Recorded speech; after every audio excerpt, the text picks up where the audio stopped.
Thailand येथे नुकत्याच झालेल्या एन्ड्युरन्स इंटरनॅशनल चॅम्पियनशिपमध्ये स्केटिंगपटू दुर्गा दिलीप गुंजाळ हिने देशासाठी 3 पदके पटकावून नवरात्री आधी स्त्री शक्तीचा चमत्कार घडवला आहे. विजयी खेळाडू आणि स्केटर्स प्रशिक्षक श्याम चौधरींसह भारतीय विजेता संघ रात्री थायलंडहून मुंबई विमानतळावर पोहोचला. त्यांचं जंगी स्वागत करण्यात आलं. भारतीय संघात स्थान प्राप्त करून आंतरराष्ट्रीय स्पर्धेत देशासाठी 3 पदके जिंकून देशाचा गौरव वाढवणारी दुर्गा गुंजाळ आणि प्रशिक्षक श्याम चौधरी यांचे मुख्यमंत्री एकनाथ शिंदे यांनी पाठवलेल्या स्वागत पथकासोबत विशेष कार्य अधिकारी मंगेश चिवटे यांनी विजयी संघाचं स्वागत केलं. दुर्गाने अलौकिक कामगिरी केल्याने लासलगाव येथे आनंदाचं वातावरण होतं आणि या वातावरणात साजरा करत असताना तिच्या आगमनाची वाट लासलगावकर पाहत होते.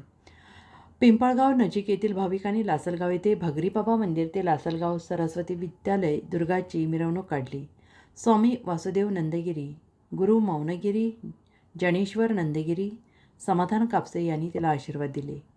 जय जनार्दन अनाथ आणि वृद्धाश्रमातील मुलामुलींनी दिवाळीपूर्वी दिवाळी साजरी केली. संगीत वाद्य आणि फटाक्यांची आतिषबाजी करण्यात आली. दुर्गाची आई संगीतमयी गुंजाळ यांनी जनतेचे आभार मानले. मिरवणुकीची सांगता अनाथाश्रमात झाली. सरस्वती विद्यामंदिर शाळेची विद्यार्थिनी स्केटिंगपटू दुर्गा गुंजाळ हिने आंतरराष्ट्रीय स्तरावर थायलंड येथे पार पडलेल्या स्केटिंग स्पर्धेत 1 रौप्य आणि 2 कांस्य पदके मिळवत भारताची शान वाढवली. सरस्वती विद्यालयात फुलांचे उधळण करून जल्लोषात तिचं स्वागत करण्यात आलं. संस्थेचे अध्यक्ष जगदीश होळकर यांच्या हस्ते दुर्गा आणि तिच्या पालकांचा सत्कार करण्यात आला. दुर्गाच्या यशामुळे लासलगाव आणि विद्यालयाचं नाव आंतरराष्ट्रीय स्तरापर्यंत पोहोचलं आहे. यापुढे सुद्धा ऑलिम्पिकमध्ये देशाचं प्रतिनिधित्व तिने करावं अशी सदिच्छा होळकर यांनी व्यक्त केली. दुर्गाचे पालक दिलीप गुंजाळ आणि संगीता गुंजाळ यांनी दुर्गाचे खेळाविषयक अनुभव सांगितले.